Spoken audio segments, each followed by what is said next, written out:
Audio book by বাণী ধৃতি চ্যানেলে আপনাকে জানাই স্বাগত।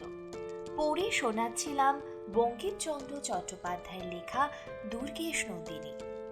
আজ পড়ে শোনাবো দুর্গেশ নন্দিনীর পঞ্চম পর্ব। আমাদের গল্প পাঠ কেমন লাগছে? গল্প পাঠ যদি ভালো লাগে চ্যানেলটিকে অবশ্যই সাবস্ক্রাইব করে আমাদের সমৃদ্ধ করবেন। শুরু করছি বঙ্কিমচন্দ্র চট্টোপাধ্যায়ের লেখা দুর্গেশ নন্দিনী।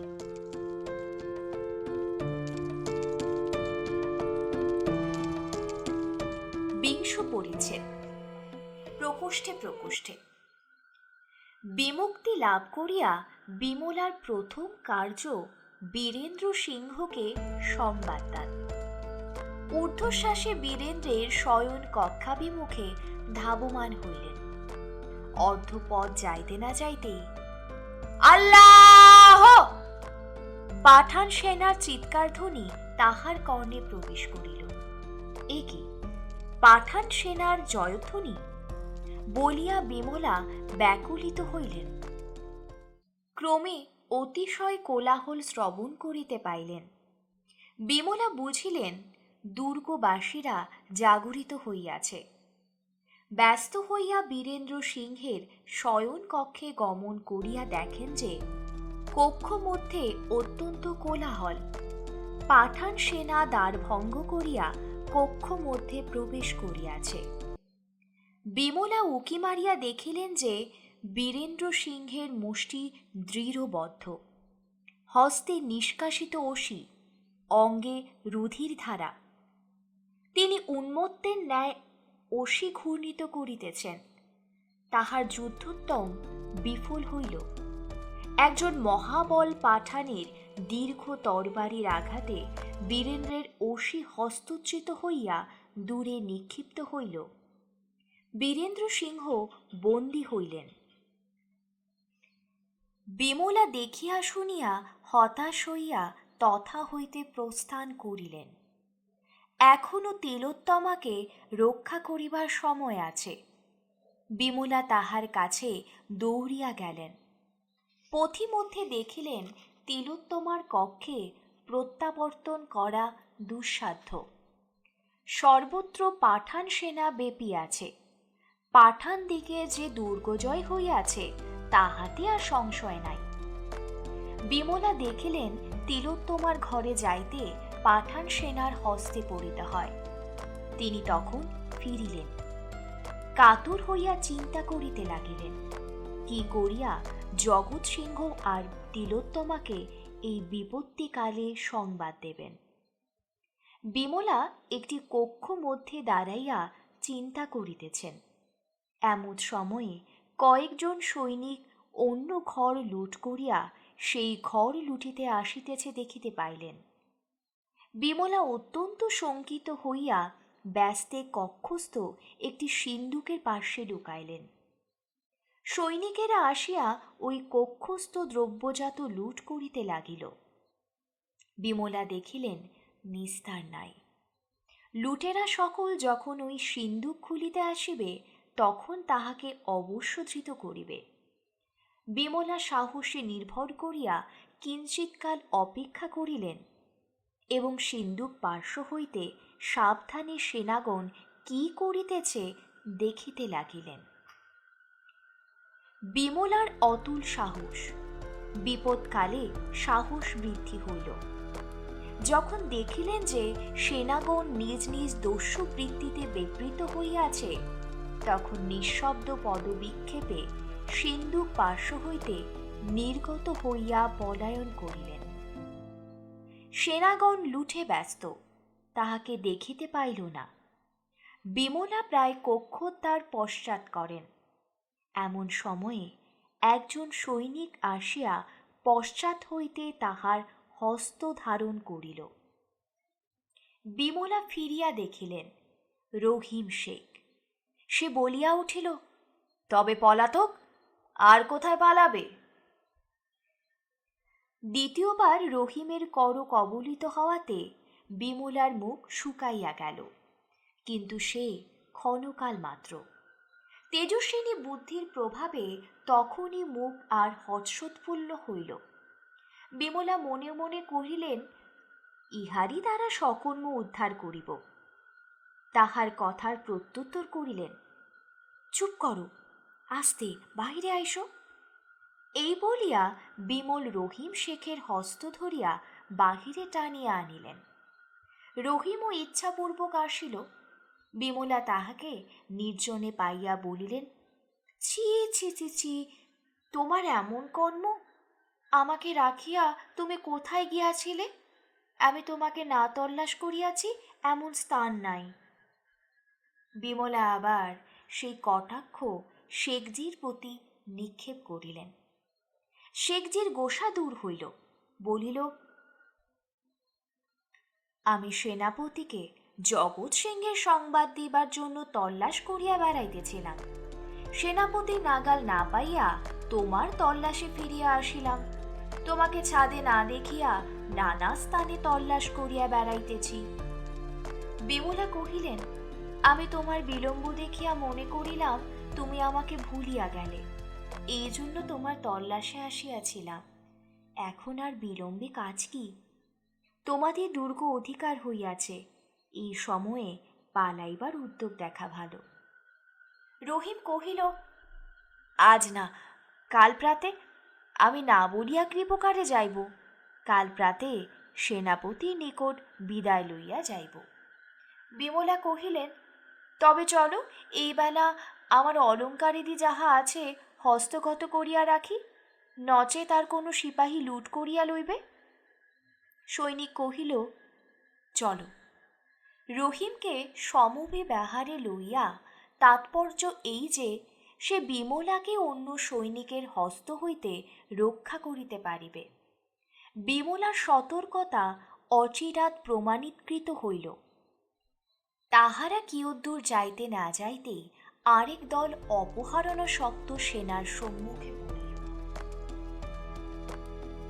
বিমলাকে দেখিবা মাত্র তাহারা কোলাহল করিয়া উঠিল, ওরে, বড় শিকার মিলেছে রে। রহিম বলিল, আপন আপন কর্ম করো ভাই সব, এদিকে নজর করিও না। সেনাগণ ভাব বুঝিয়া ক্ষান্ত হইল।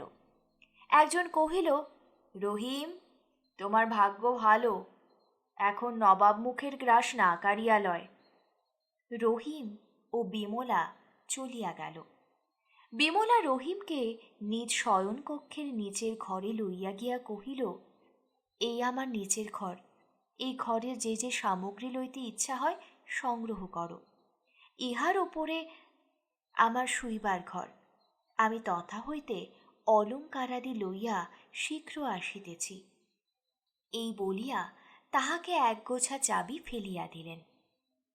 রহিম কক্ষে দ্রব্য সামগ্রী প্রচুর দেখিয়া হৃষ্টচিত্তে সিন্দুক প্যাটেরা খুলিতে লাগিল। বিমলার প্রতি তার তিলার্ধ অবিশ্বাস রহিল না। বিমলা কক্ষ হইতে বাহির হইয়াই ঘরের বহির্দেশে শৃঙ্খল বন্ধ করিয়া কুলুপ দিলেন। রহিম কক্ষ মধ্যে বন্দী হইয়া রহিল। বিমলা তখন ঊর্ধ্বশ্বাসে ওপরের ঘরে গেলেন। বিমলা ও তিলোত্তমার প্রকুষ্ঠ দুর্গের প্রান্তভাগে। সেখানে এ পর্যন্ত অত্যাচারী সেনা আইসে নাই। তিলোত্তমা ও জগৎ সিংহ কোলাহল শুনিতে পাইয়াছিল কিনা সন্দেহ। বিমলা অকস্মাৎ তিলোত্তমার কক্ষ মধ্যে প্রবেশ না করিয়া কৌতূহল প্রযুক্ত দ্বার মধ্যস্থ এক ক্ষুদ্র রন্ধ্র হইতে গোপনে তিলোত্তমা এবং রাজকুমারের ভাব দেখিতে লাগিলেন। যাহার যে স্বভাব। এ সময়েও বিমলার কৌতূহল। যাহা দেখিলেন তাহাতে কিছু বিস্মিত হইলেন। বিমলা পালঙ্কে বসিয়া আছেন। জগৎ সিংহ নিকটে দাঁড়াইয়া নীরবে তাহার মুখমণ্ডল নিরীক্ষণ করিতেছে। তিলোত্তমা রোদন করিতেছেন। জগৎ সিংহ চক্ষু মুছিতেছেন। বিমলা ভাবিলেন, এ বুঝি বিদায়ের রোদন। একবিংশ পরিচ্ছেদ। খড়গে খড়গে। বিমলাকে দেখিয়া জগৎ সিংহ জিজ্ঞাসা করিলেন, কিসের কোলাহল? বিমলা কহিলেন, পাঠানের জয়ধ্বনি, শীঘ্র উপায় করুন, শত্রু আর তিলার্থ মাত্রে এ ঘরের মধ্যে আসিবে। জগৎ সিংহ ক্ষণকাল চিন্তা করিয়া কহিলেন, বীরেন্দ্র সিংহ কি করিতেছেন?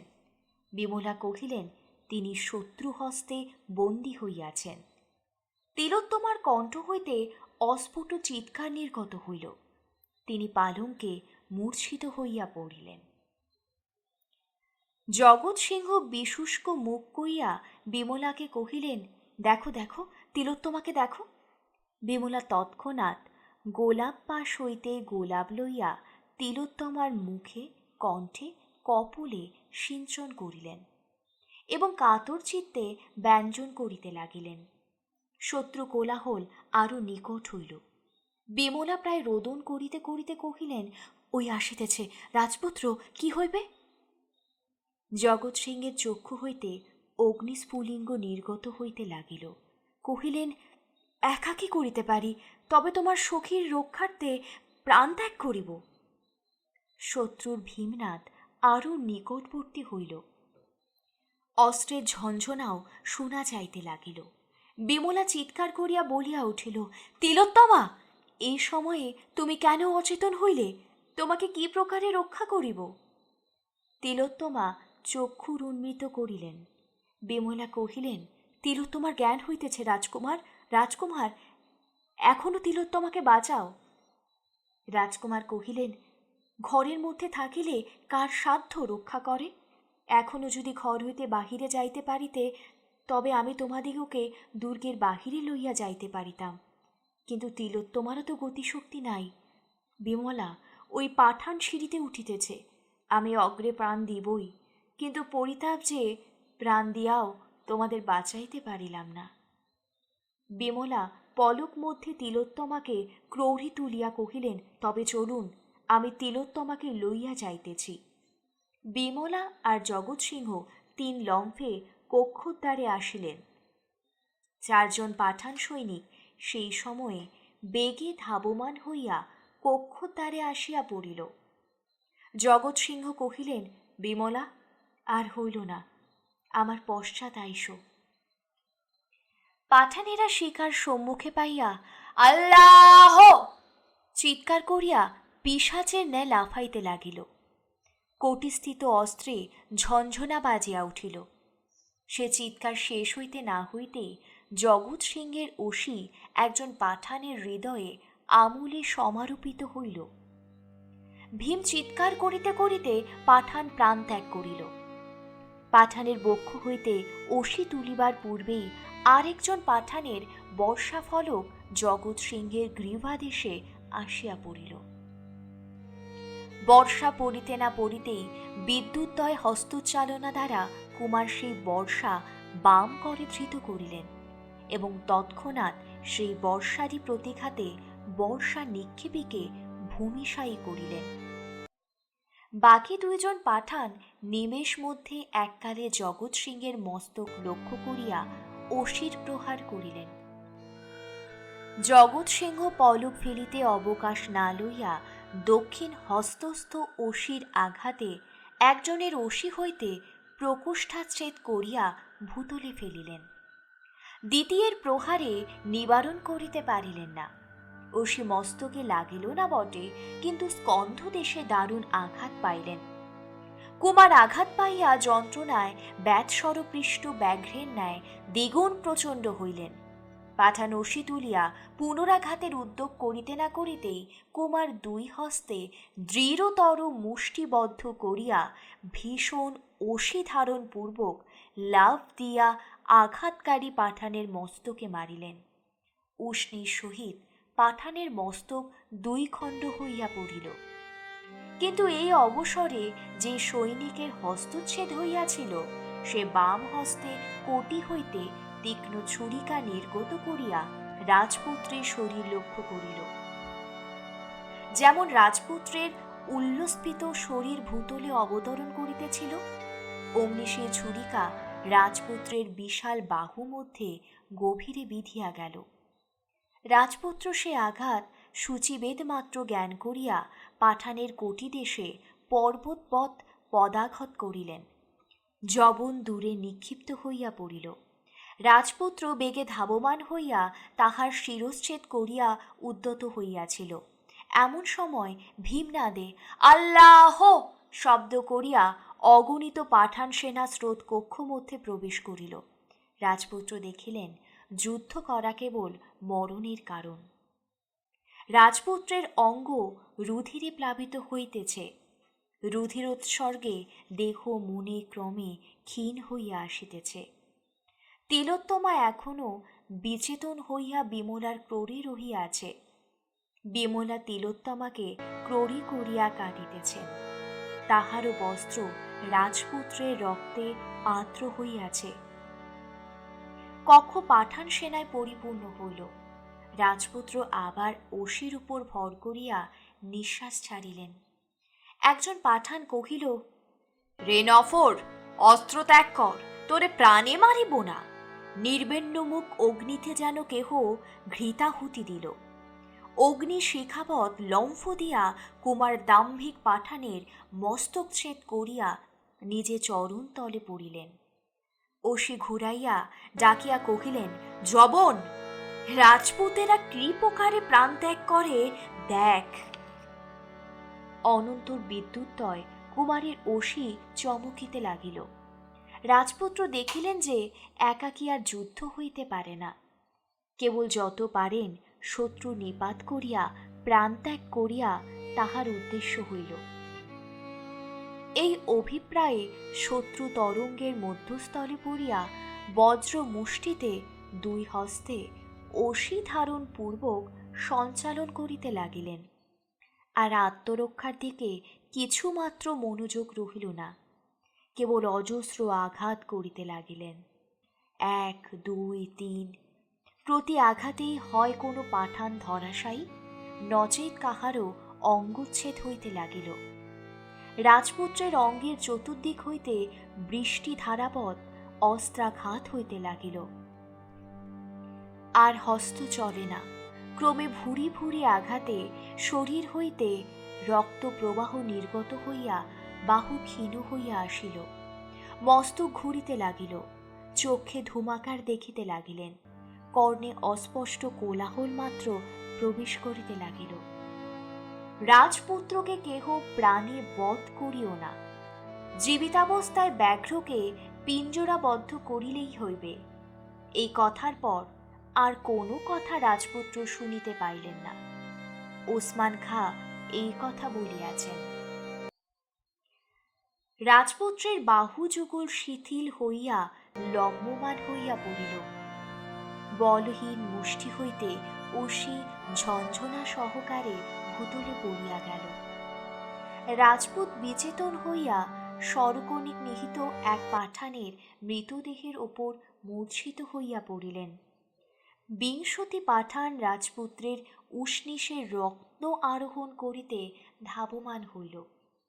ওসমান বজ্র গম্ভীর স্বরে কহিলেন, কেহ রাজপুত্রকে স্পর্শ করিও না। সকলে বিরত হইল। ওসমান খাঁ অপর একজন সৈনিক তাহাকে ধরাধরি করিয়া পালঙ্কের উপর উঠাইয়া শয়ন করাইলেন।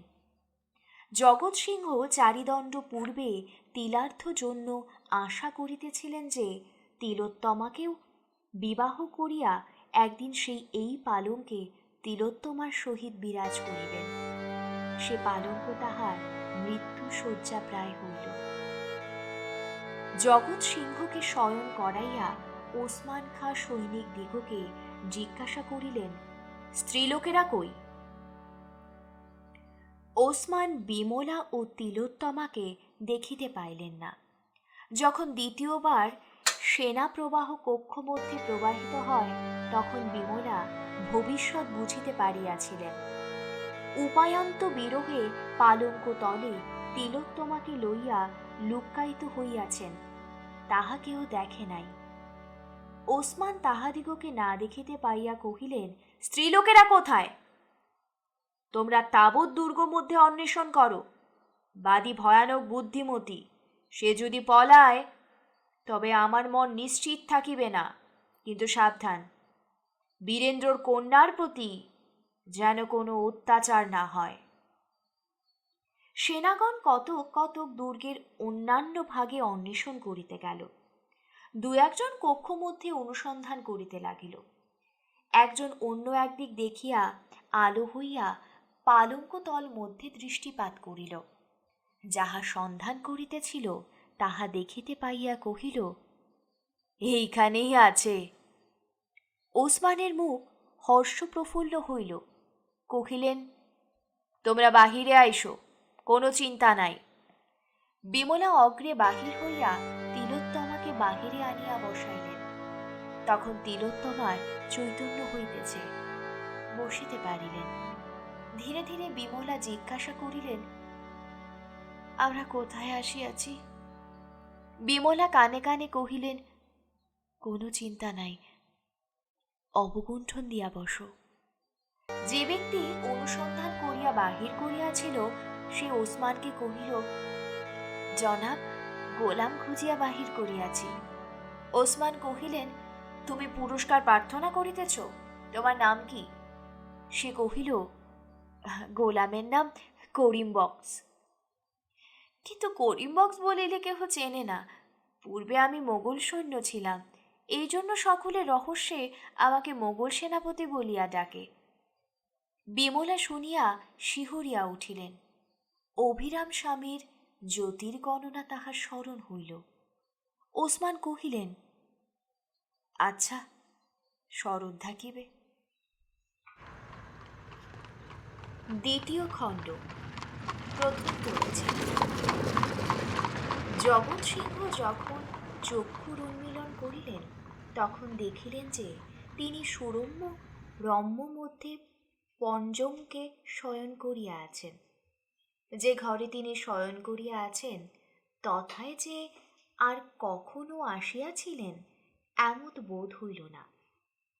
কক্ষটি অতি প্রশস্ত, অতি সুশোভিত, প্রস্তর নির্মিত হন্মতল, পাদস্পর্শ সুখজনক গালিচায় আবৃত। তদুপরি গোলাপপাশ প্রভৃতি স্বর্ণ, রৌপ্য, গজদন্তাদি নানা মহার্ঘ বস্তু নির্মিত সামগ্রী রহিয়াছে।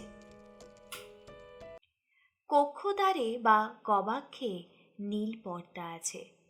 এজন্য দিবসের আলোক অতি স্নিগ্ধ হইয়া কক্ষে প্রবেশ করিতেছে। কক্ষ নানাবিধ স্নিগ্ধ সৌগন্ধে আমোদিত হইয়াছে। কক্ষ মধ্যে নীরব, যেন কেহই নাই। একজন কিঙ্করী সুবাসিত বারিসিক্ত ব্যঞ্জন হস্তে রাজপুত্রকে নিঃশব্দে বাতাস দিতেছে। অপর এক কিঙ্করী কিছু দূরে বাকশক্তিবিহীন চিত্তপুত্তলিকার ন্যায় দণ্ডয়মান আছে। যে দ্বিরুদ দন্তখচিত পালঙ্কে রাজপুত্র শয়ন করিয়া আছেন তাহার উপরে রাজপুত্রের পার্শ্বে বসিয়া একটি স্ত্রীলোক তাহার অঙ্গের ক্ষত সকল সাবধান হস্তে কি ঔষধ লেপন করিতেছে। হন্মতলে গালিচার উপর উত্তম পরিচ্ছেদ বিশিষ্ট একজন পাঠান বসিয়া তাম্বুল চর্বণ করিতেছে ও একখানি পার্শ্বে পুস্তকে দৃষ্টি করিতেছে। কেহই কোনো কথা কহিতেছে না বা শব্দ করিতেছে না।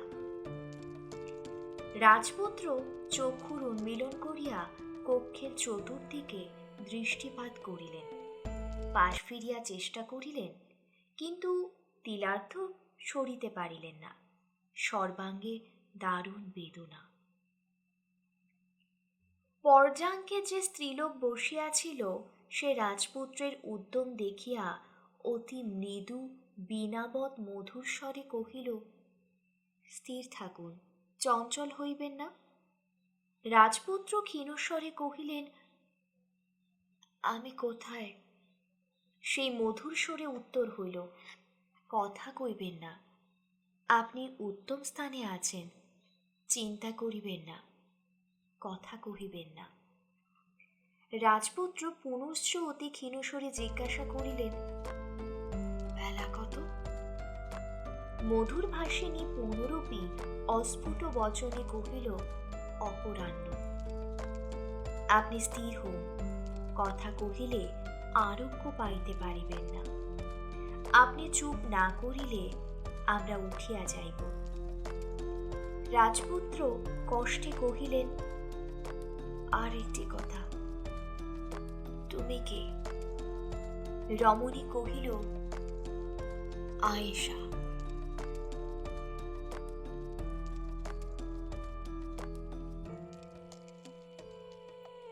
রাজপুত্র নিস্তব্ধ হইয়া আয়েশার মুখ নিরীক্ষণ করিতে লাগিলেন।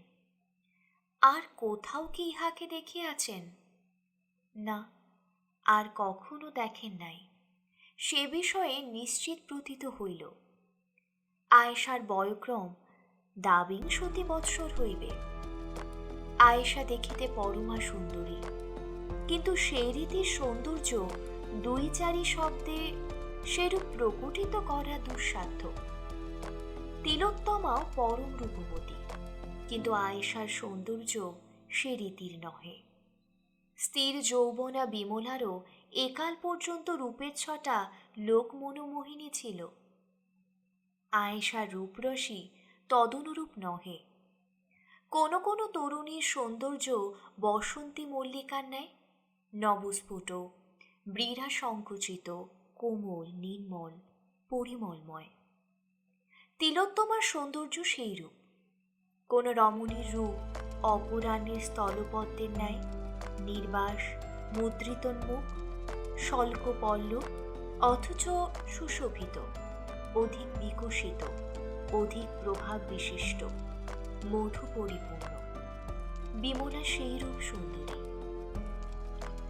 আয়েশার সৌন্দর্য নবরবি করফুল্ল জলনলিনীর ন্যায়, সুবিকাশিত, সুবিভাসিত, রসপূর্ণ, রৌদ্রদীপ্ত, না সংকুচিত না বিশুষ্ক, কোমল অথচ প্রজ্জ্বল।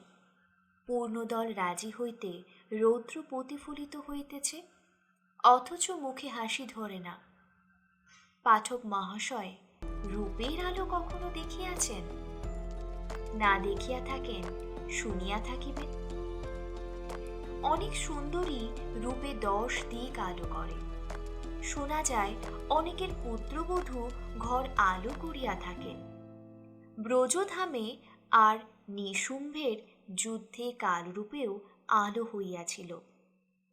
বস্তুত পাঠক মহাশয় বুঝিয়াছেন রূপের আলো কাহাকে বলে। বিমলা রূপে আলো করিতেন, কিন্তু সে প্রদীপের আলোর মতো, একটু একটু মিটমিটে। তেল চাই, নহিলে জ্বলে না। গৃহকার্যে চলে, নিয়ে ঘর করো, ভাত রান্ধো, বিছানা পারো, সব চলিবে, কিন্তু স্পর্শ করিলে পুড়িয়া মরিতে হয়। তিলোত্তমাও রূপে আলো করিতেন। সে বালিন্দ জ্যোতির ন্যায়, সুবিমল, সুমধুর, সুশীতল, কিন্তু তাহাতে গৃহকার্য হয় না, তত প্রখর নয় এবং দুর্নিশ্চিত। আয়েশাও রূপে আলো করিতেন, কিন্তু সে পূর্বাহ্নিক সূর্যরশ্মির ন্যায়, প্রদীপ্ত, প্রভাময়, অথচ যাহাতে পরে তাহাই হাসিতে থাকে। যেমন উদ্যান মধ্যে পদ্মফুল, এই আখ্যায়িকা মধ্যে তেমনি আয়েশা। এজন্য তাহার অবয়ব পাঠক মহাশয়ের ধ্যান প্রাপ্য করিতে চাহি। যদি চিত্রকর হইতাম, যদি এইখানে তুলি ধরিতে পারিতাম, যদি সে বর্ণ ফলাইতে পারিতাম, না চম্পক, না রক্ত, না শ্বেতপদ্ম করুণ, অথচ তিনি মিশ্রিত, এমন বর্ণ ফলাইতে পারিতাম, যদি সে কপাল তেমনি নিটোল করিয়া আঁকিতে পারিতাম, নিটোল অথচ বিস্তীর্ণ, মন্মথের রঙ্গভূমি স্বরূপ করিয়া লিখিতে পারিতাম, তাহার উপর তেমনি সুবঙ্কিম কেশের সীমারেখা দিতে পারিতাম, সে রেখা তেমনি পরিষ্কার, তেমনি কপালের গোলাকৃতি অনুগামিনী করিয়া আকর্ণ টানিতে পারিতাম, কর্ণের উপরে সে রেখা তেমনি করিয়া ঘুরাইয়া দিতে পারিতাম, যদি তেমনি কালো রেশমের মতো কেশগুলো লিখিতে পারিতাম, কেশ মধ্যে তেমনি করিয়া কপাল হইতে স্মৃতি কাটিতে পারিতাম, তেমনি পরিষ্কার, তেমনি সূক্ষ্ম, যদি তেমনি করিয়া কেশ রঞ্জিত করিয়া দিতে পারিতাম, যদি তেমনি করিয়া লোল কবরী বাঁধিয়া দিতে পারিতাম, যদি সে অতি নিবিড় ভ্রুযোগ আঁকিয়া দেখাইতে পারিতাম, প্রথমে যথায় দুটি ভ্রু পরস্পর সংযোগ সই হইয়াও মিলিত হয় নাই, তথা হইতে যেখানে যেমন বর্ধিতায়তন হইয়া মধ্যস্থলে না আসিতে আসিতেই যেরূপ স্থূল রেখা হইয়াছিল, পরে আবার যেমন ক্রমে ক্রমে সূক্ষ্মাকারে কেশবিন্যাস রেখার নিকটে গিয়া সূর্যগ্র সমাপ্ত হইয়াছিল, তাহা যদি দেখাইতে পারিতাম, যদি সেই বিদ্যুৎ অগ্নিপূর্ণ মেঘপথ চঞ্চল কোমল চক্ষু পল্লব লিখিতে পারিতাম, যদি সে নয়ন যুগলের বিস্তৃত আয়তন লিখিতে পারিতাম,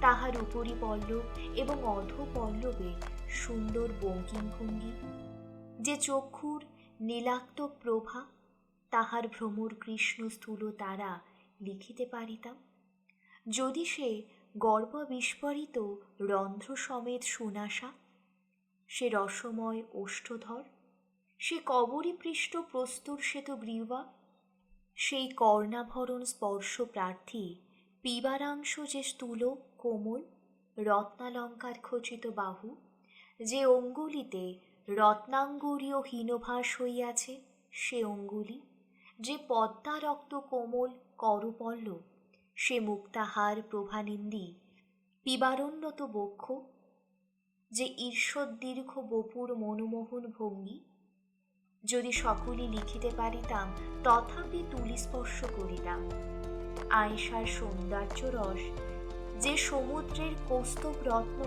তাহার ধীর কটাক্ষ, সন্ধ্যা সমীর কম্পিত নীলোৎপল তুল্য ধীর মধুর কটাক্ষ কৃপকারে লিখিব।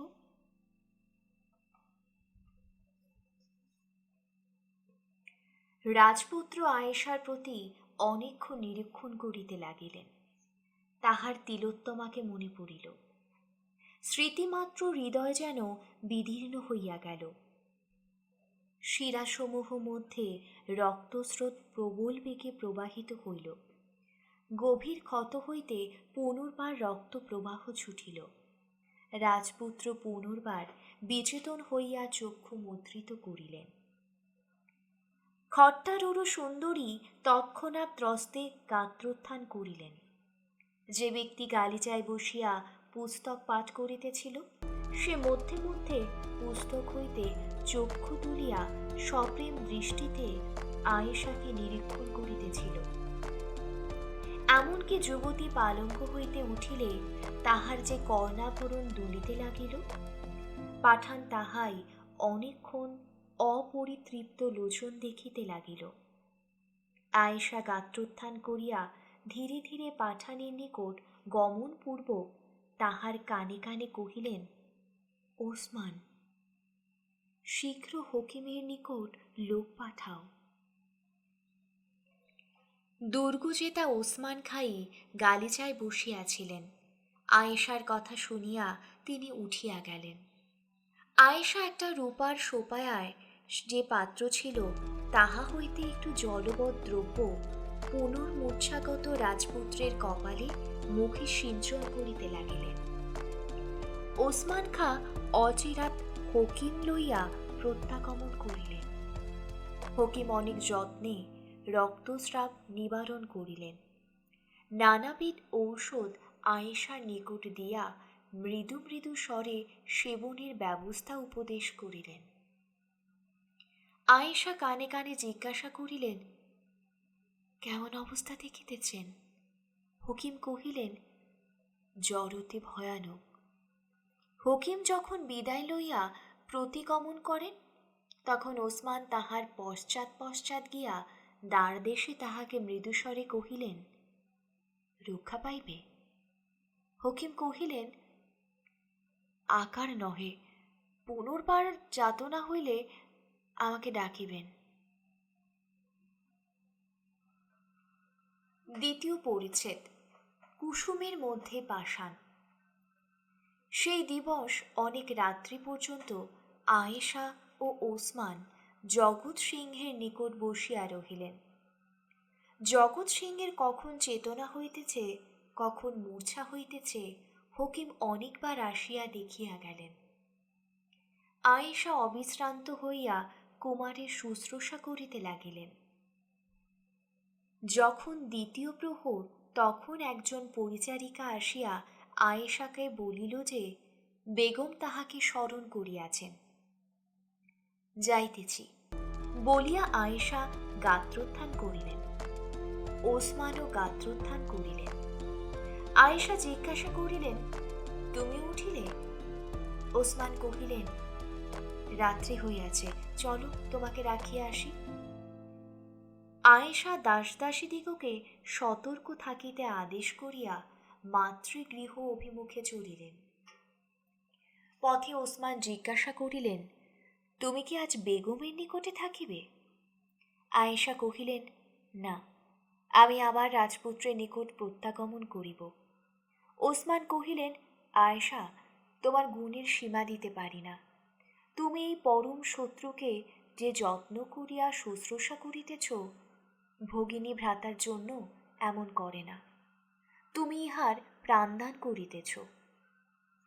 আয়েশা ভুবনমোহন মুখে একটু হাসি হাসিয়া কহিলেন, ওসমান, আমি তো স্বভাবত রমণী। পীড়িতের সেবা আমার পরম ধর্ম। না করিলে দোষ, করিলে প্রশংসা নাই। কিন্তু তোমার কি? যে তোমার পরম বৈরী, রণক্ষেত্রে তোমার দর্পহারী প্রতিযোগী, সহস্তে যাহার এ দশা ঘটাইয়াছ, তুমি যে অনুদিন নিজে ব্যস্ত থাকিয়া তাহার সেবা করাইতেছ, তাহার আরোগ্য সাধন করাইতেছ, ইহাতে তুমি যথার্থ প্রশংসাভাজন। ওসমান কিঞ্চিত অপ্রতিভের ন্যায় হইয়া কহিলেন, তুমি আয়েশা আপনার সুন্দর স্বভাবের মতো সকলকে দেখো। আমার অভিপ্রায় তত ভালো নহে। তুমি দেখিতেছ না জগৎ সিংহ প্রাণ পাইলে আমাদিগের কত লাভ? রাজপুত্রের এক্ষুনি মৃত্যু হইলে আমাদিগের কি হইবে? রণক্ষেত্রে মানসিংহ জগৎ সিংহের নুনু নহে। একজন যোদ্ধার পরিবর্তে আরও একজন যোদ্ধা আসিবে। কিন্তু যদি জগৎ সিংহ জীবিত থাকিয়া আমাদিগের হস্তে কারারুদ্ধ থাকে, তবে মানসিংহকে হাতে পাইলাম। সে প্রিয় পুত্রের মুক্তির জন্য অবশ্য আমাদিগের মঙ্গলজনক সন্ধি করিবে। আকবরও এতাদৃশ্য দক্ষ সেনাপতিকে পুনর্প্রাপ্ত হইবার জন্য অবশ্য সন্ধির পক্ষে মনোযোগী হইতে পারিবে। আর যদি জগৎ সিংহকে আমাদিগের সদ্ব্যবহার দ্বারা বাধ্য করিতে পারি, তবে সেও আমাদিগের মন মতো সন্ধিবন্ধন পক্ষে অনুরোধ কি যত্ন করিতে পারে, তাহার যত্ন নিতান্ত নিষ্ফল হইবে না। নিতান্ত কিছু ফল না দর্শে তবে জগৎ সিংহের স্বাধীনতার মূল্যস্বরূপ মানসিংহের নিকট বিস্তর ধনও পাইতে পারিব। সম্মুখ সংগ্রামে একদিন জয়ী হওয়ার অপেক্ষা জগৎ সিংহের জীবনে আমাদিগের উপকার। ওসমান এই সকল আলোচনা করিয়া রাজপুত্রের পুনর্জীবনে যত্নবান হইয়াছিলেন, সন্দেহ নাই। কিন্তু আরও কিছুও ছিল।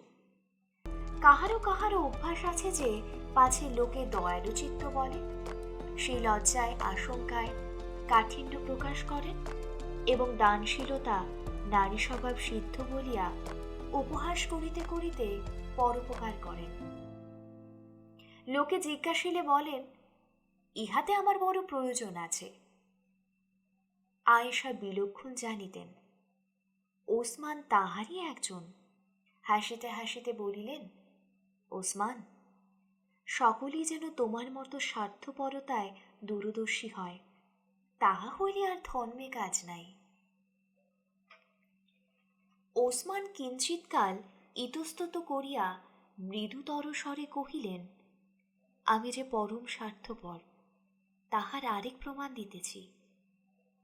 আয়েশা নিজ সবিদ্যুৎ মেঘতুল্য চক্ষু ওসমানের বদনের প্রতি স্থির করিলেন। ওসমান কহিলেন, আমি আশালতা ধরিয়া আছি, আর কতকাল তাহার তলে জলসিঞ্চন করিব? আয়েশার মুখশ্রী গম্ভীর হইল। ওসমানে ভাবান্তরে নতুন সৌন্দর্য দেখিতে লাগিলেন। আয়েশা কহিলেন, ওসমান, ভাই বহিন বলিয়া তোমার সঙ্গে বসি দাঁড়াই, বাড়াবাড়ি করিলে তোমার সাক্ষাতে বাহির হইব না। ওসমানের হর্ষোৎফুল্ল মুখ মলিন হইয়া গেল। কহিলেন, ওই কথা চিরকাল। সৃষ্টিকর্তা, এ কুসুমের দেহ মধ্যে তুমি কি পাষাণের হৃদয় গড়িয়া রাখিয়াছ? ওসমান আয়েশাকে মাতৃগৃহ পর্যন্ত রাখিয়া আসিয়া বিষণ্ণ মনে নিজ আবাস মন্দির মধ্যে প্রত্যাগমন করিলেন। আর জগৎ সিংহ বিষম জ্বর বিকারে অচেতনে শয্যাশায়ী হইয়া রহিলেন।